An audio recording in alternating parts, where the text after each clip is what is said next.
मित्रों, जय श्री कृष्ण, जय श्री राधे। श्री गुरु चरण सरोज रज निज मन मुकुर सुधार, वरनौ रघुबर विमल जसु जो दायक फलचार। बुद्धेन तनु जानिके सुमिरौ पवन कुमार, बल बुद्धि विद्या देहु मोहि हरहु कलेश विकार। आज जो यह घोर निराशा का समय चल रहा है, इस घोर निराशा के समय में ईश्वर ही एकमात्र सहारा है। कई समस्याएं ऐसी आती हैं जीवन में जब व्यक्ति पूरी तरह से निराश हो जाता है। दैवीय सहायता, ज्योतिषीय सहायता, तंत्र मंत्र यंत्र, कोई भी उसकी सहायता नहीं कर पाता। मुश्किलें उसको चारों तरफ से घेरे खड़ी रहती हैं। उसको कोई भी मार्ग सूझता नहीं है। वह यह विचार करने लगता है कि अब मैं कैसे इससे बचूं। तो ध्यान रखिए कि इस समस्याओं से बचने अथवा नहीं बचने का मार्ग ढूंढने की जगह कुछ क्षण जीवन में ऐसे भी आते हैं जब व्यक्ति को तटस्थ हो जाना चाहिए, न्यूट्रल हो जाना चाहिए। कुछ अपने आप को कर्ता न मानते हुए, अपने आप को मात्र निमित्त मानते हुए भी कार्य करने चाहिए। हम सोचते हैं कि सारी समस्याओं को हम स्वयं सुलझा लेंगे, सारी समस्याओं से हम स्वयं निकल जाएंगे, मार्ग ढूंढ लेंगे। हम अपने पुरुषार्थ से, हम अपने कर्म से भाग्य को बदल लेंगे, भाग्य में जो लिखा होगा वही होगा। ये सब चीज़ों का विचार करते करते हम यह भूल जाते हैं कि अंतिम चाबी जिसके हाथ में है, हम उससे ऊपर नहीं हैं। उसकी कृपा में रहें, उसकी दया में रहें तो हमारा कल्याण निश्चित हो जाएगा और हमको इस दुविधा में से मार्ग भी मिल जाएगा। हमें कभी कभी प्रभु की कृपा पे भरोसा करना चाहिए, प्रभु की कृपा के ऊपर पूर्ण आश्रित होना चाहिए। वहां से जो मार्ग निकलेगा वह व्यवस्थित होगा, सुदृढ़ होगा, नियमबद्ध होगा। उस मार्ग पे चलने के बाद अथवा जो वहां से मार्ग प्रशस्त किया जाएगा, उसके बाद जीवन में कोई दुख नहीं रह जाएगा। इसलिए बहुत सारी चीजों का विचार किए बिना हमें थोड़ा ईश्वर के ऊपर भी विचार करना चाहिए। प्रभु की कृपा प्राप्त करने का प्रयास करिए, जिसकी आवश्यकता इस मुश्किल समय में विशेष होती है। ज्योतिषीय कारण कई स्थितियों में ऐसी होती हैं। आज की परिस्थिति में, वर्तमान परिस्थिति में लोग कहते हैं कि महाराज, क्या ज्योतिषियों को पहले पता नहीं था, जो इसकी आगाही कर देते तो कोरोना नाम का संकट ना आता। कई लोग ऐसा कहते हैं कि महाराज, इतने लोग भूखमरी के शिकार हो रहे हैं, क्या ज्योतिष विद्या में अथवा तो उन लोगों की कुंडलियों में ऐसा नहीं लिखा था कि उनको यह कष्ट प्राप्त होगा? क्या ज्योतिष उनको सचेत नहीं किया? तो यह ज्योतिष विद्या जो है वह एक नियम के ऊपर, एक टाइम बेल्ट के ऊपर, एक पट्टी के ऊपर काम करती है। पर कुछ चीजें ऐसी हैं जो अचानक आ जाती हैं, वो टाइम बेल्ट से एकदम अलग होती हैं। वो व्यवस्था को पूरी तरह से अथवा तो बना देती हैं अथवा तो बिगाड़ देती हैं। और वो अचानक से उस टाइम बेल्ट में जो चीज डाली जाती है वह ईश्वर का कार्य होता है, और उसमें किसी सामान्य व्यक्ति, समय, व्यवस्था इत्यादि का कोई दोष अथवा तो कोई भी पूर्वानुमान नहीं होता। ये जो महामारी इत्यादि के समय आते हैं, ये सब एक प्रकार से उस ईश्वर के द्वारा प्रशस्त की हुई चीजें रहती हैं। उनका भूत, वर्तमान और भविष्य से कोई लेना देना ज्यादातर नहीं होता। उसका लेना देना हमारे पुण्य और पाप से होता है, समष्टि के द्वारा किए गए पुण्य और पाप के बलाबल से होता है। ज्यादा समष्टि का पुण्य संगठित रूप से रहता है तो ईश्वर की कृपा प्राप्त होती रहती है। जब बलाबल वह समष्टि के पुण्य का क्षीण होता है तो वही ईश्वर की अनुकंपा जो रहती है वह कोप में बदल जाती है, श्राप में बदल जाती है। ऐसे समय में क्या करें? तो बस एक ही मात्र ईश्वर की शरणागति, शरण ग्रहण करें, ईश्वर के चरणारविंदों का ध्यान करें, उसकी कृपा का इंतजार करें। यदि आपके सत्कर्म होगा और ईश्वर के प्रति आपकी श्रद्धा पूर्ण रूप से होगी तो अवश्य वह प्रभु आपकी सहायता करेंगे, इसमें कोई संदेह नहीं है। एक बार की बात है, एक जंगल में एक हिरन और हिरनी का जोड़ा रहता था। हिरन किसी कार्यवश बाहर गया,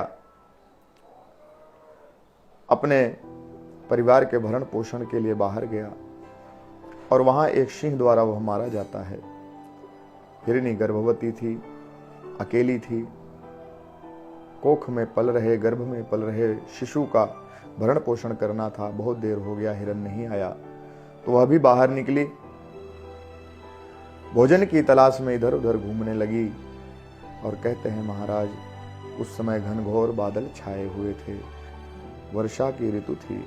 वर्षा ऋतु में घनघोर बादल छा गए, अचानक से बिजलियां कड़कने लगी। हिरनी विचार करने लगी कि अब यहां से लौट करके घर पे पहुंच पाना संभव न होगा। विचार कर ही रही थी कि इतने में बिजली गिरी और वहां जो वृक्ष इत्यादि थे वह सब धू धू करके जलने लगे। जिस दिशा से वह आई थी उस दिशा में अग्नि की ज्वालाएं उठने लगीं। हिरनी विचार करने लगी कि अब इस दिशा में मैं जाऊंगी कैसे। बाएं मुड़ करके देखती है तो महाराज वहां पर उसके लिए एक और विडंबना उसका इंतजार कर रही है, विडंबना उसकी राह देख रही है। एक शिकारी वृक्ष के ओट में खड़ा होकर के उस हिरनी के ऊपर निशाना साधे हुए है।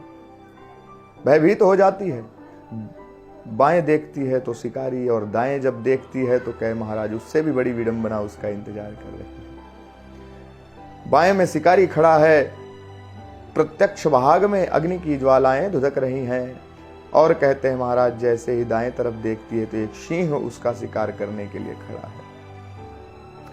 बड़े ही उत्सुकता से वह पीछे मुड़ के भागने को तैयार होती है तो क्या देखती है कि पीछे नदी है, नदी का जल बढ़ रहा है।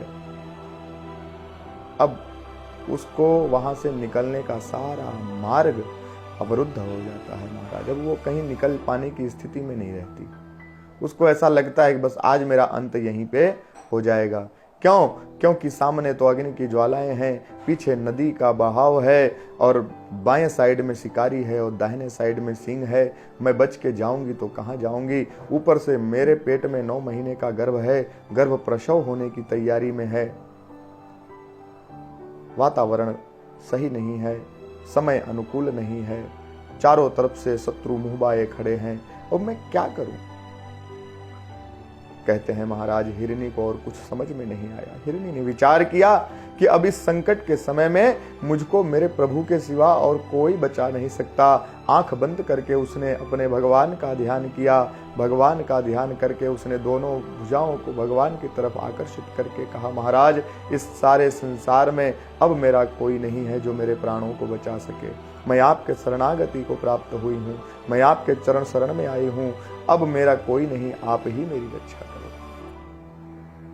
आप ही मेरे योगक्षेम का वहन करो महाराज।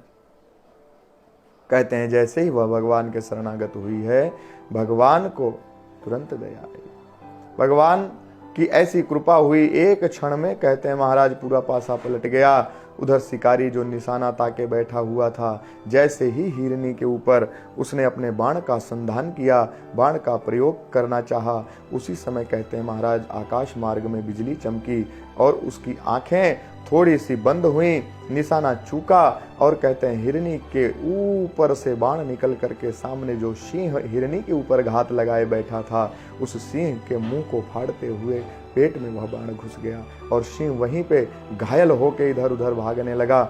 शिकारी को लगा कि महाराज अब वह सिंह घायल हो गया है, अवश्य मेरी तरफ भागेगा। ऐसा जान करके वह शिकारी वहां से भाग गया, घायल सिंह भी भाग गया। कहते महाराज इतने में वर्षा चालू हो गई, बरसात चालू हो गया और सामने जो आग लगी हुई थी वह बुझ गई, शांत हो गई।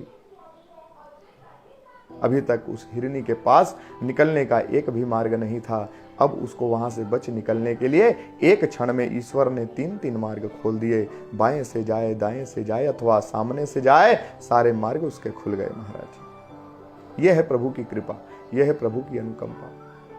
हिरनी ने वहीं पे अपने बालक का प्रसव किया, क्योंकि अब वह निश्चिंत हो गई थी। अब उसे कुटिया में आने की कोई जल्दी नहीं थी। वह जानती थी कि अब तो सब ईश्वर कर रहा है, यह जीवन यह व्यवस्था ईश्वर को सौंपने मात्र से ही कहे सारे मार्ग खुल जाते हैं। और यहाँ भी कहे इस महाविषम परिस्थिति में भी वह मार्ग खुल गया।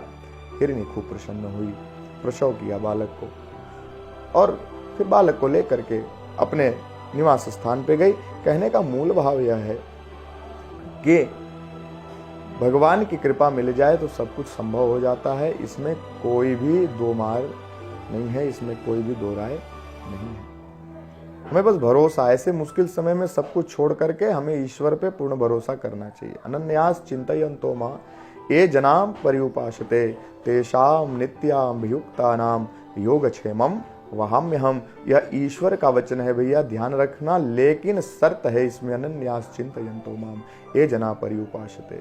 जो अनन्य भाव से सब धर्मों के भेद को भुला करके, सभी विचारों को छोड़ करके मात्र मेरा मेरा और मेरा भजन करेगा, मेरे शरण में रहेगा, उसी व्यक्ति का मैं कल्याण करूंगा, उसी के योगक्षेम का वहन करूंगा। कृष्ण भगवान अर्जुन को यही संदेश देते हैं।